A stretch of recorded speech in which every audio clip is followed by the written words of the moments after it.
Hello and welcome to another episode of Indie Miners. Ben and Al with you here, and today we'll be looking at the Manic Street Preachers 2022 reissue of the 2001 album Know Your Enemy.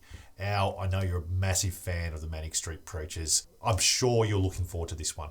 Oh, mate, very, very excited to give this a good review today, mate. This is our initial reaction to an album that's been remastered 21 years later from the original date in 2001. So a bit of a rundown of the original album compared to this album, mate, is that in 2001, the Manic Street Preachers, coming off the highs of their previous album, This Is My Truth, Tell Me Yours, were out to change the landscape of what was the direction that people thought they were heading in terms of their very polished and crafted sound that they had started to form through the end of This Is My Truth, Tell Me Yours. So they've originally wanted to release this as two separate albums. Now, in the end, it was released as one album, and the Australian version had two bonus tracks at the end. So it made it an 18-track album. Now, critics at the time ranged from 3 to 4.5 stars for the album. Many critics struggled to give this similar ratings to the previous album because it was so all over the shop, really, in terms of the track listing and the direction of the album. So maybe at the time it could have been misunderstood to what it was originally intended.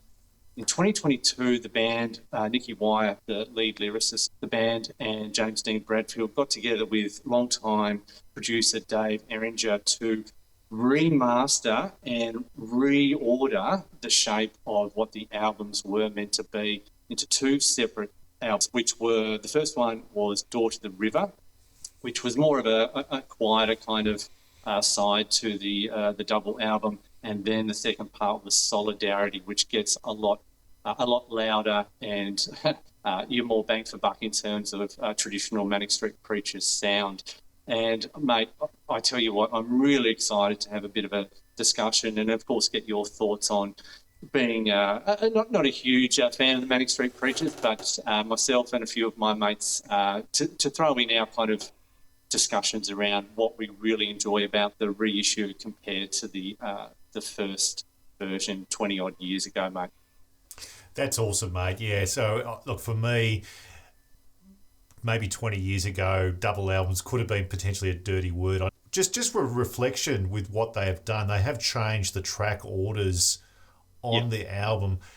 How did that make you feel? Because I take it that you would have liked this album back in the day. Now, how did it make you feel listening to effectively songs that are in different orders, but also new songs to the mix that you might not have heard before?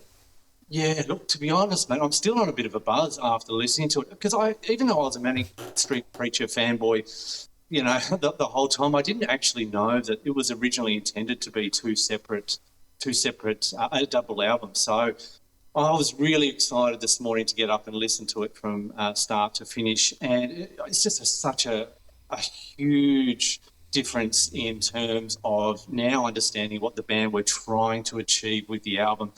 Listening to the album in 2001, I was a fan, but I was a little bit disappointed in the terms of I thought there's a few tracks on there that probably shouldn't have been on there. The Masses Against the Classes, which was released as a single previously to the album, which they played live at their 2000 Millennium gig, I absolutely loved and thought it should have been on the official album.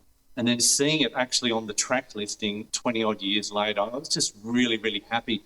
But not just that, to hear the real cohesion between the two albums just makes absolute sense. And I really, really wish that if the Manic Street Preachers had their time again and were able to release this as it was meant to be, I think the critics would have given it a far higher rating. And I'd be really interested to get some fans to comment on this video to see what their thoughts are, their initial reactions after yesterday's release. Because not only does the track listing, I think, make a difference, the remastering is just absolutely game-changing. It's not simply just reordering of tracks and throwing a couple of new songs, of course, which are a highlight, Rosebud and Studies in Paralysis. each track has been thoughtfully and painstakingly recreated. Like a song like Door to the River, coming in at number 4 off the first CD, has been completely stripped back of all the strings which it was originally released in, and it's brilliant. You just hear the instruments so much clearer, and James Dean Bradfield's voice is just fantastic. So, as I said, mate, I'm on a bit of a high. I'm on a bit of a buzz. I'd be interested to hear your thoughts, having a bit of a listen to the previous release as well as the release from yesterday. Yeah, look, I'm a bit of a clean skin with the Manics. You've been telling me You are, about the mate. Manics for a long time. I'm getting there. I'm getting there, mate. I didn't have the benefit of being tarnished with the original release, but what I can say is that it was a very enjoyable listen. They are probably more on the political side of the spectrum. I guess they have a bit of cut through in terms of their lyrics and the messages they want to get across, but at the same time, the songs are not being overwhelmed by that, if that makes sense. A couple of highlights for me just off both of the discs. I really enjoyed Ocean Spray, which I believe it was James Dean Bradfield's first vocal. Is that right? Dedicated to his late Was, mother. yeah. Yeah, so really impressed by his vocals. He's a really good singer. I also liked So Why So Sad. However, I was listening to it on Spotify, and I just did a little bit more digging about that song, and there was an Avalanche's remix Yep. that was going to be put on the original version.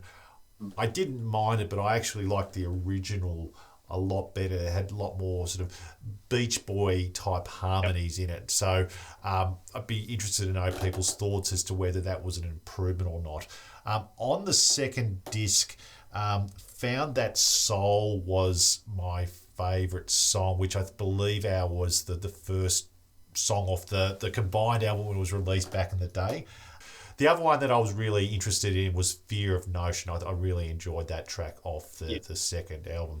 So, all in all, I'm going to give this one a solid 3 3/4 stars. I really enjoyed it. I probably need to listen to it a little bit more. There is a lot of heavy listening there, and with the combined release, there is a lot of tracks that are also released in demos and things that didn't quite make the cut. So there is a lot there for MANIC's fans. So how would you rate this? And I guess the question is also, was it an improvement from the original? Yeah, look, it's the first time I've ever given an album 5 stars. I mean, the original album I gave 4.5. I loved it. I loved the fact it was all over the shop. I think the Manics were trying to change things up. They were trying to do something that was different. It was going to piss off the critics. But this original version of what the album should have been for me, and the re-recording, the bass, the sound, the sound as if you're walking around an art gallery and there's giant pictures of James Dean Bradfield, Nicky Wire and Sean Moore, and all the lyrics and the Jackson Pollock paintings on the wall. It's a 5-star album for me, mate. I'm on a buzz. I'm on a high. I'm very much looking forward to getting into the second part of this special on the re-release of Know Your Enemy, where we're going to feature a special guest, a friend of mine, Adam, who's also a Manic Street fanboy. So it's a 5 from me, mate. Huge call. Love it. No, I'm loving it, and I think my rating might go up in time. I need to listen to it maybe just a little bit more, but very much looking forward to the special that we're going to produce after this. We'll go maybe a little bit more deeper into the album. So that is today's review of the 2022 reissue of Know Your Enemy. That wraps up another episode of Indie Miners. Please look to subscribe to the channel, follow us on Twitter, and let us know if there's an album you would like us to look at. So until next time, bye for now, and thank you for watching.